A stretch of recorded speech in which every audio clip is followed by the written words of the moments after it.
You wouldn't think relations with the EU were splintering the way Boris Johnson was practically hugged by the European Parliament's new president this evening.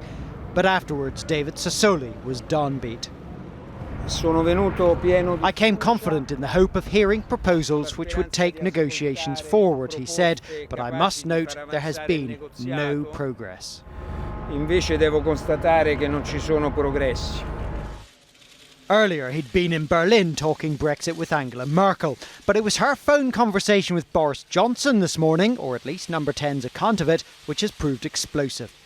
A Downing Street source claimed Mrs Merkel said the UK cannot leave without leaving Northern Ireland behind in a customs union and in full alignment, that's with the EU's rules, forever.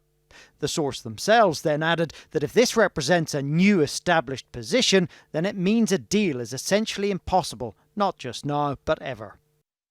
This evening, the government tried to row back, suggesting talks with EU leaders were going well.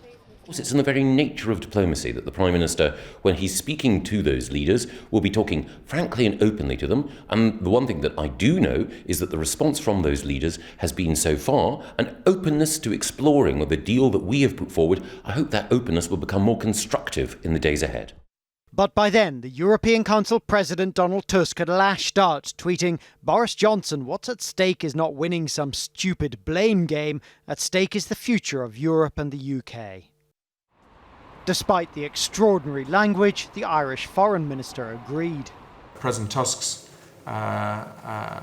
comment today was a reflection of the frustration and also a concern that the narrative seems to be leaning towards a blame game rather than actually trying to solve this issue.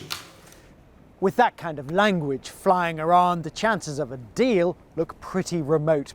Indeed, opposition parties here believe the latest British proposals were set up to fail, and their suspicions have been strengthened by that Downing Street account of the Merkel phone call. This is an extremely serious situation. The government put proposals on the table that were never going to work. They were designed to fail. And instead of reacting and changing their proposals, they're now collapsing the talks and engaging in a reckless blame game. Tonight, MPs were called to the Lords to hear that Parliament was being prorogued.